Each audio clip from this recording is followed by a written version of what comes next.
Assalamualaikum warahmatullahi wabarakatuh. Kita ketemu lagi dalam pembelajaran berikutnya. Kita selamat berjumpa kembali di SMK Karya Insani dan SMK Karya Dharma, yang mana sekolah ini berada di bawah naungan Yayasan Karya Islam Ciracas, orang lebih mengenal dengan YASKI. Baik, masih di channel otomotif. Pada kali ini kita akan teruskan pembelajaran berikutnya, yaitu setelah kita mengenal bahwa ada istilah engine management system. Nah, untuk lebih lanjut selengkapnya kita ikuti apa saja yang ada dalam engine management system tersebut.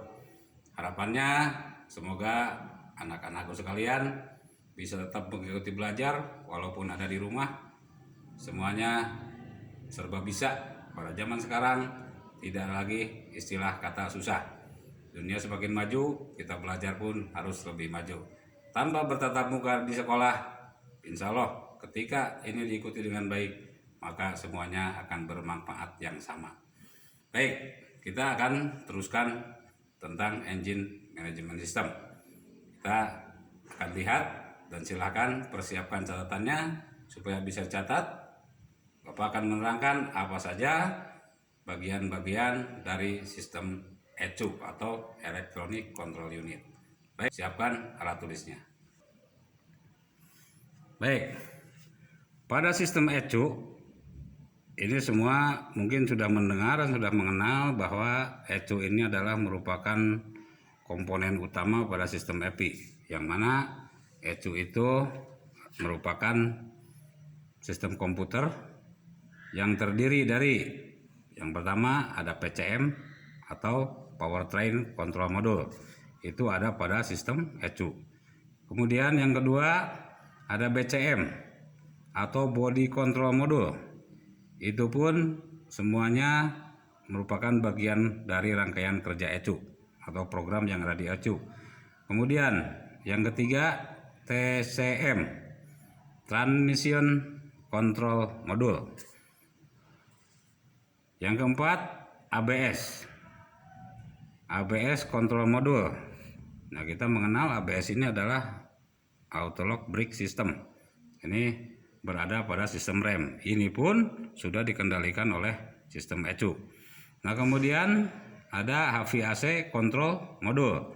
Ini adalah ECU akan berkaitan dengan sistem kontrol pada sistem AC atau pendingin udara di bagian kendaraan. Kemudian ada lagi Airbag Control Module. Nah, Airbag Control Module ini juga sama dikontrol oleh sistem ECU. Jadi bagian-bagian dari Electronic Control Unit itu, yang pertama ada PCM, ada BCM, ada TCM, ada ABS, ada HVAC, ada juga airbag. Jadi ECU tidak hanya mengontrol sistem mesin, tapi termasuk semua sistemnya di kendaraan, ECU ikut bagian di dalamnya. Jadi silakan dicatat. Nah, sebelum kita akan melanjutkan ke pembelajaran yang lain. Ulangi, silakan perhatikan. Baik, jadi itu kalau sudah dicatat, maka nanti diperhatikan. Nah, tapi kesemuanya itu, yang pertama tadi pada sistem ECU itu merupakan Powertrain Control Module ada di situ, ada juga Transmission Control Module, ada juga Body Control Module, dan yang lainnya itu bisa nanti dipelajari setelah kita mempelajari yang lebih penting, yaitu pada sistem engine, pada sistem mesin. Baik, kita akan sedikit memperkenalkan tentang apa saja yang berhubungan dengan sistem mesin, yang berhubungan langsung baik dengan sistem pengapian ataupun yang berhubungan langsung dengan sistem pencampuran bahan bakar. Yang mana pada sistem EPI ini, ketika sistem konvensional masih memakai karburator, maka pada sistem EPI sudah lebih disempurnakan, yaitu dengan menggunakan sistem injection. Itu ada perbedaan. Perbedaannya pada masuk bahan bakar ke bagian ruang bakar, di situ ada perbedaan. Ketika yang sistem karburator, itu bahan bakar akan masuk ke intake manifold secara berbarengan antara udara dan bahan bakar. Karena pencampuran bahan bakar itu dicampur pada sistem karburator. Sedangkan pada sistem EPI perbedaannya yang paling pertama masuk melalui intake manifold itu adalah udara murni. Tidak ada bahan bakar yang masuk melalui intake manifold. Nah, baru selanjutnya bahan bakar dari mana masuknya? Yaitu dari nanti ada aktuator yang pembelajaran awal sudah sampaikan, ada aktuator. Di situ aktuator itu sendiri diantaranya terdiri dari injektor. Nah, injektor itulah yang akan memasukkan bahan bakar secara disemprotkan, dikabutkan ke dalam ruang silinder atau ruang bakar.